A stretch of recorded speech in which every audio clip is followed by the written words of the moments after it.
Tonight, we're going to talk about what's your fate? What's your fate? Or what is fate? Is it even a real thing? Does it even exist? Is there something or someone behind fate if it's a real thing? And is fate beyond our control? Are we just at its whim, at its mercy? Is there anything we can do about fate? Do we have any influence over it? Can we reverse fate? Fate, fate, not faith. And so let's dive in. And we're just going to let Judah step up and channel anytime they want. And here they are. And yes, we are glad to be here. And we want to talk to you about fate because you see, there are many who say, some who say, oh, we don't believe in God. They sometimes are call themselves atheist. And they don't believe in God, but perhaps they believe in fate. Let's talk about what that could mean. You see, fate is the idea that life is beyond our control, that it just happens to us, that we are at its mercy, that it is a train rolling down the tracks that cannot be stopped. This is the idea at times behind fate. And so the two words, faith and fate, they are so close in the way they sound, but they have two very different orientations of thought. They do. And so, as we've shared many times through this vessel and through our messages, yes, sometimes it is harder to work with people of faith than it is to work with agnostic or atheistic people.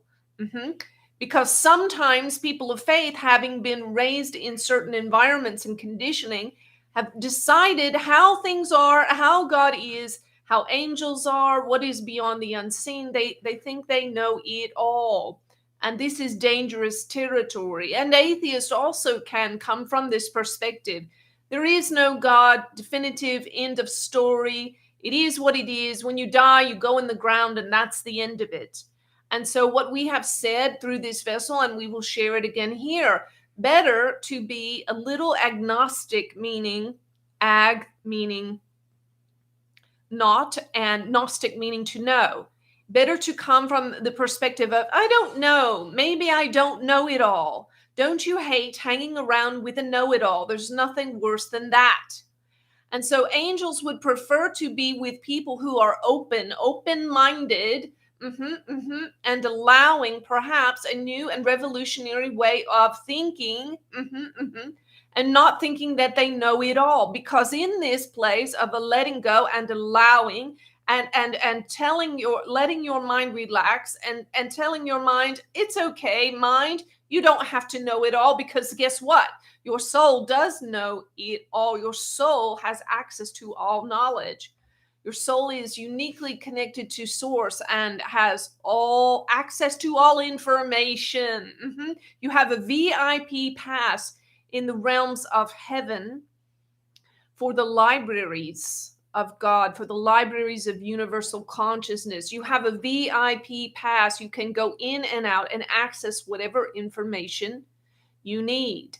And so the purpose, or the work, we will say, of the soul is simply to remember what you've forgotten, to remember what you know. Remember what you know.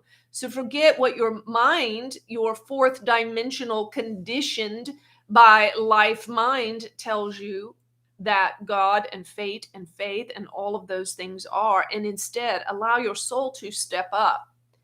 Your soul connected with source who knows. So let us begin here talking about fate. Okay, thank you, Judah. Great start. So I want to give you an acronym for fate. Fate, F-A-T-E, the force of all thoughts everywhere. The force of all thoughts everywhere. Think about that for a minute.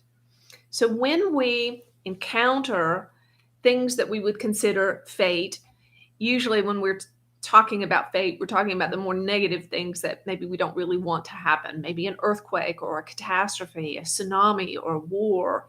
And we say, well, it's just fate. Well, fate is what it really is.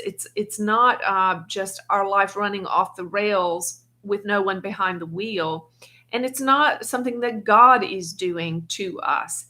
Instead, it is the force of all the thoughts of everyone in our human consciousness. And so these things arise like wars and earthquakes and catastrophes because the thoughts of all of our global consciousness reach a tipping point in which they cause an effect.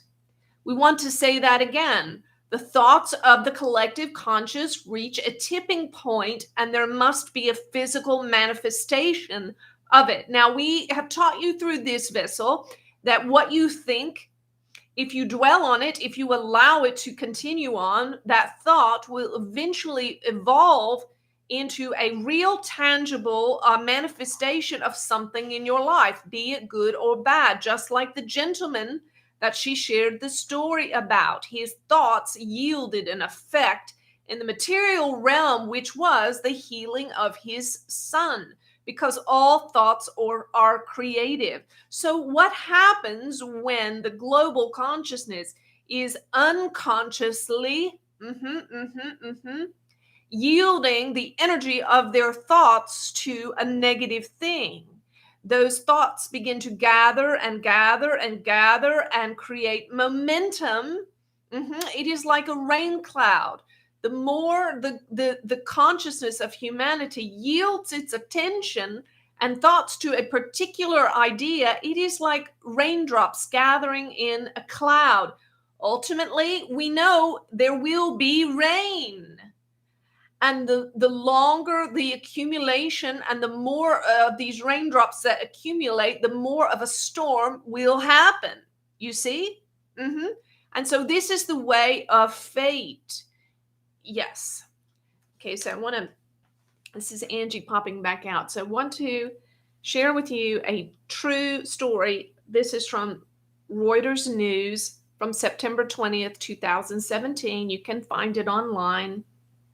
And this was a real happening that is a perfect example of what Judah is talking about here, about the fate or the things that can happen when we give our attention collectively to something.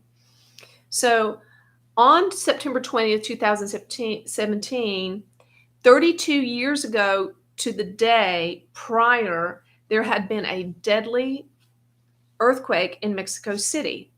And in this very deadly earthquake, there were 5,000 people that died. It was very, very tragic. And each year, the town in Mexico City, they had begun to have seismic drills after this deadly earthquake to better prepare people for the possibility of an earthquake. So this happened the original earthquake was in 1985. So in 2017, on the anniversary date of the original earthquake, everyone was gathering in the town, doing seismic drills, commemorating the lost souls from the original earthquake. So everyone in the town, capture this, was giving their attention to this past earthquake that had happened and the tragedy and the sadness of it. And guess what? Another earthquake happened. And in this new earthquake that day, it was a 7.1, and 100 people died that day. So this is an example of how when we give our attention collectively to a thing, we create it. And this is what fate is. All right, let's go back to good. So I wanted to share this as well for you. I like to sometimes, I'm a touchy-feely person. I don't know if you guys are into like personality, like Enneagrams and all that, but I'm an ENFJ.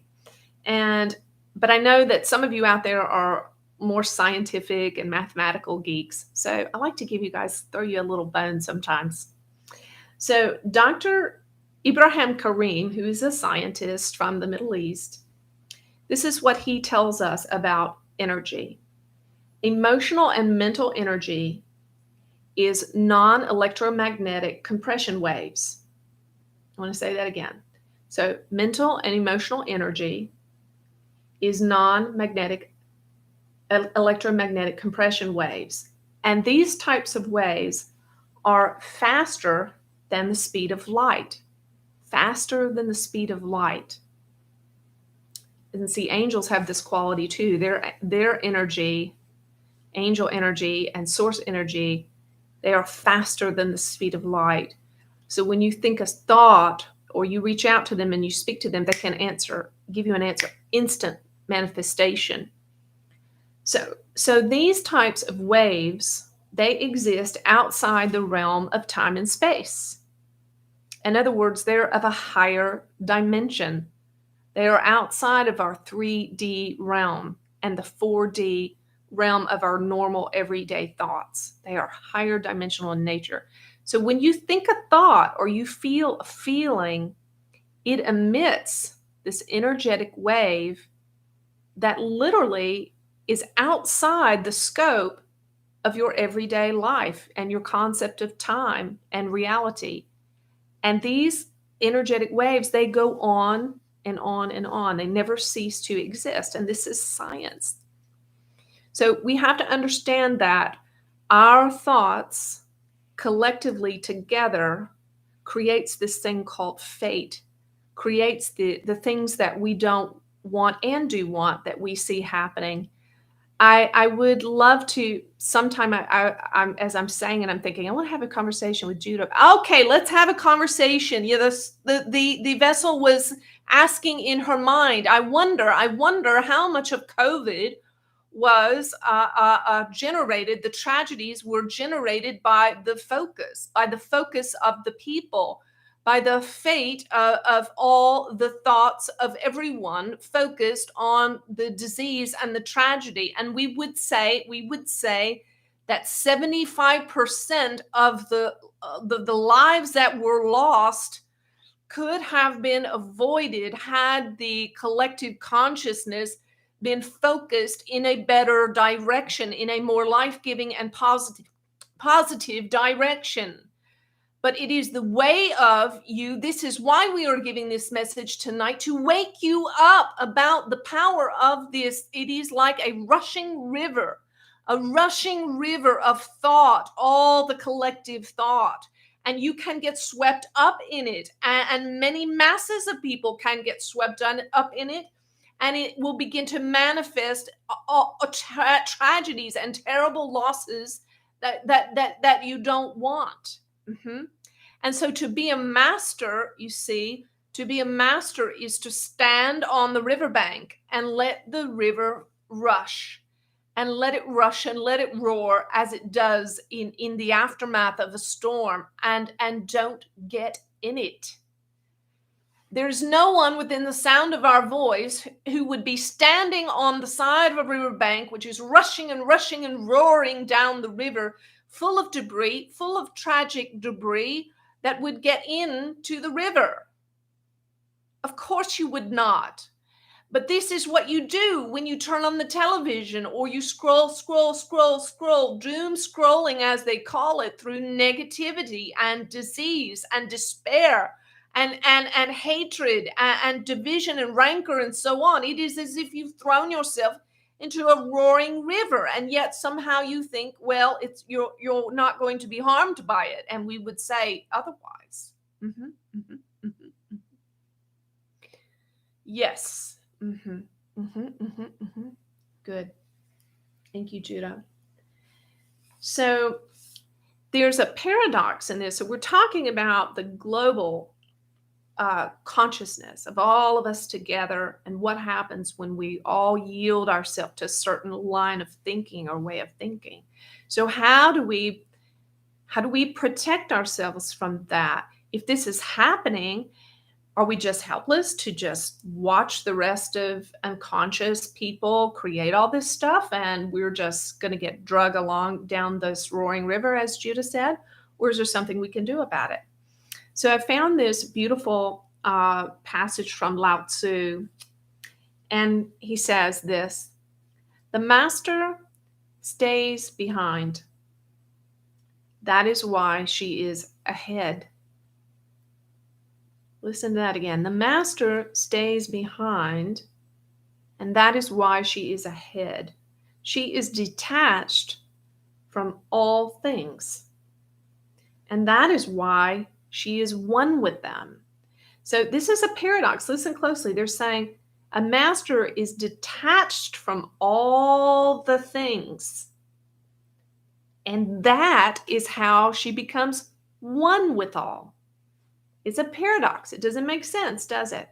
But if we really want to create something different than what's going out there in the mass consciousness, the way we do it is we detach from all of it. And that's how we become one with everyone. Because she has let go of herself, she is perfectly fulfilled. Now I want to read it again. The master stays behind. That is why she is ahead.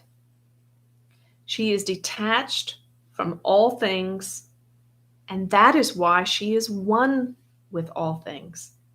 Because she has let go of herself, she is perfectly fulfilled.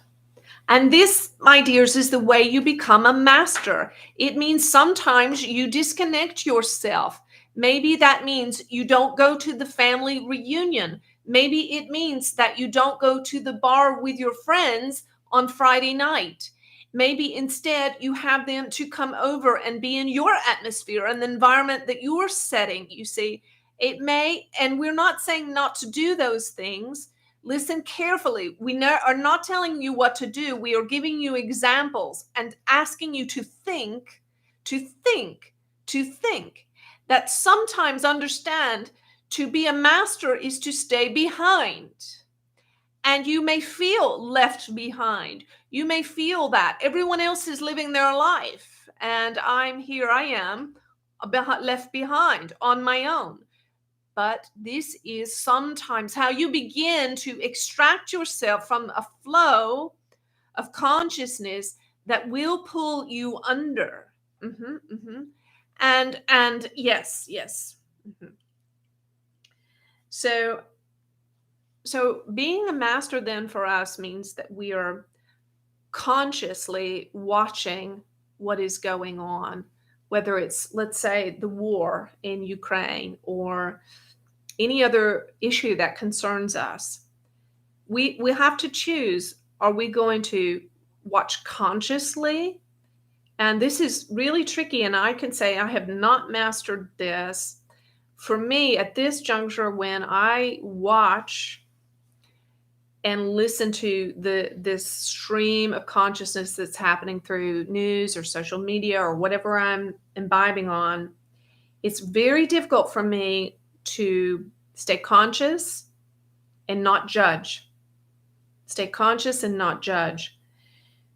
If you can, great.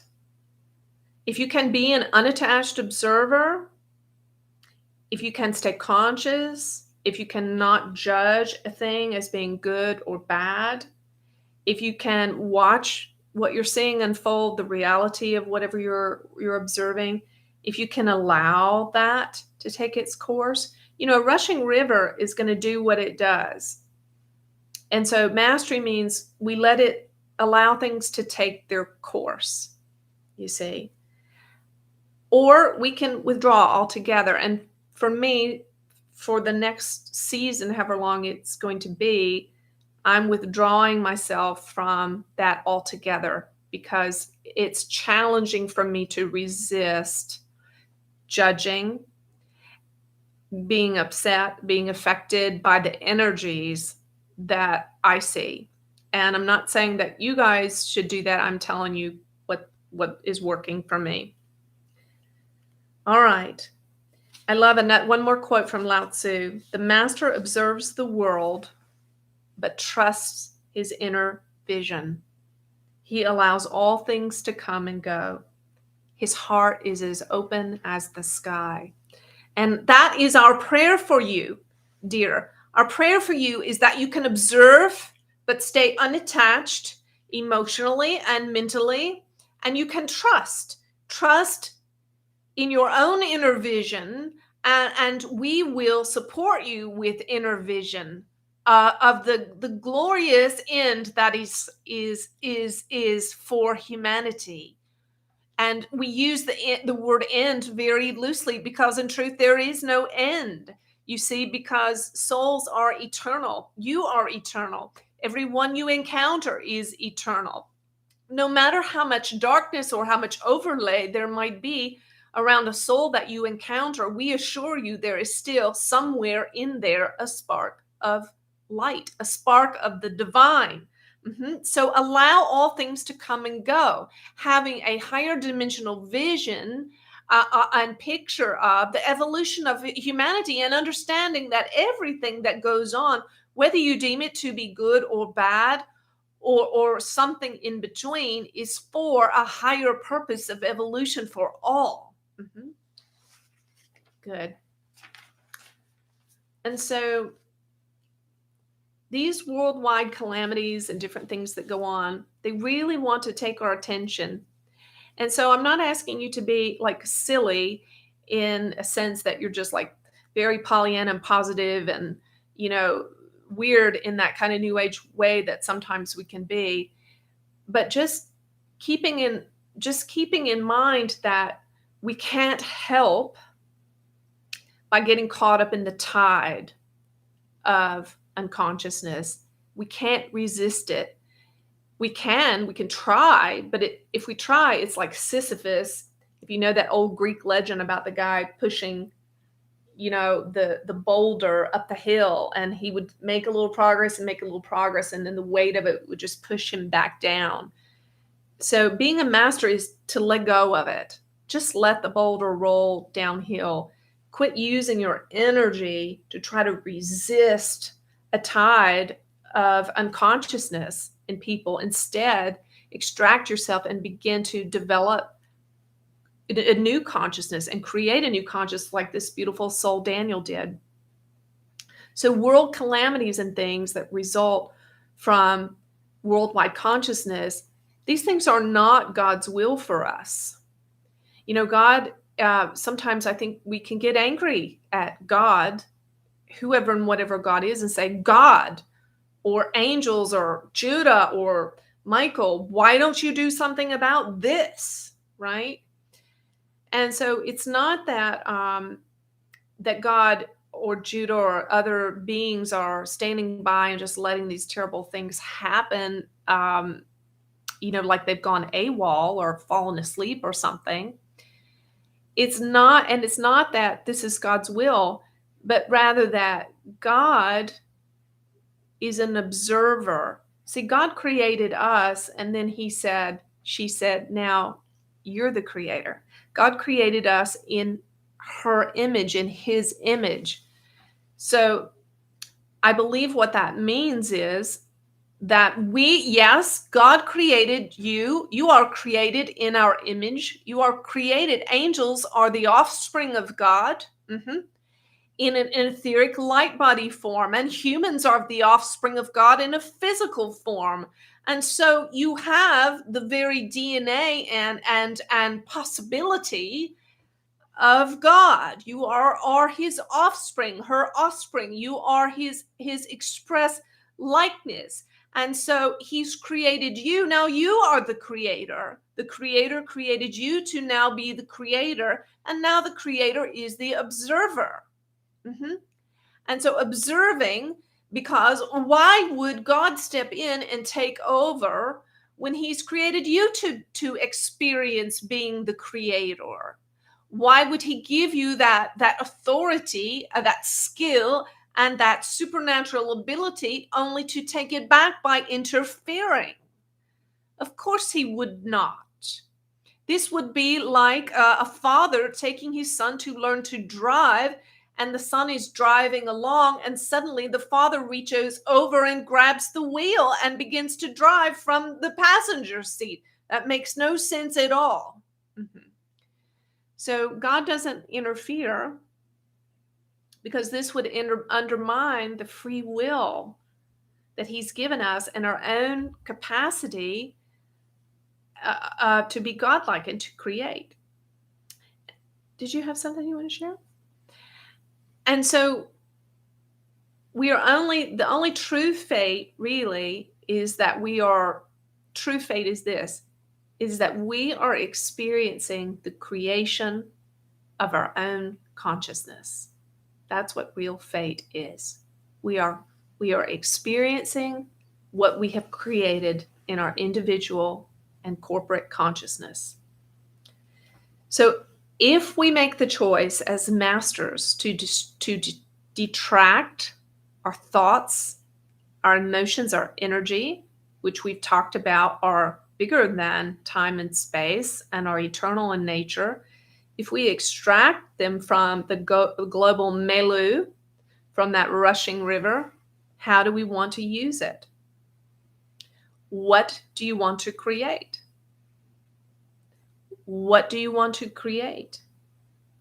And if it feels too big to take on in your imagination meditation, some of the larger global issues, start like our friend Daniel did and begin with something really important to you and create a different outcome.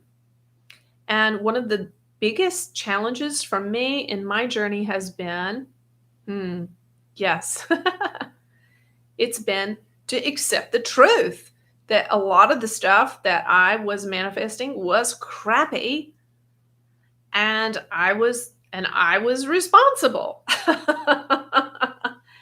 And so becoming a real creator means we take responsibility for all of our creation, not just the good stuff. All right. So one of the things that helps with that is this: not judging anything as being good or bad, or judging things through the lens of success and failure. We don't have to see things as a success or failure. Divorce doesn't have to be a failure. Breaking up doesn't have to be a failure. Losing a job doesn't have to be a failure. It's just a thing. See, that happens. We don't have to judge it.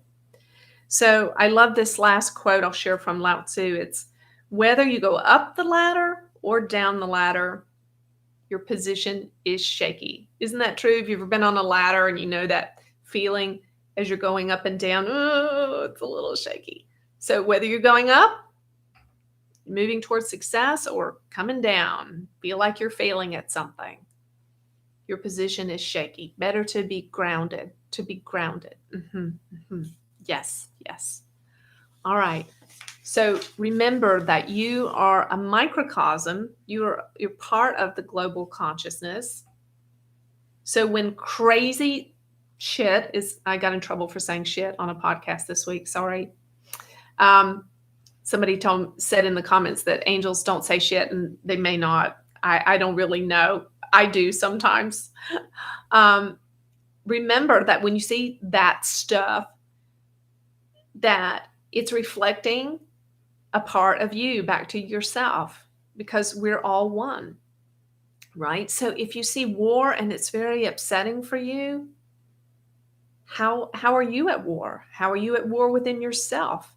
What is it that you're resisting? What parts of yourself are you holding hostage? What parts of yourself are you holding at gunpoint that you just can't accept or won't accept? And so you feel the constant need to go to war with them. Or are you at war in your home or in your workplace or in your political mindset? So if we are upset about war, remember, this is most important. We will keep emphasizing it. The work is always inside first, inside work first, outside concerns later. Do the work in your own heart, in your own being, and then the external changes will begin to manifest. Yes. Good.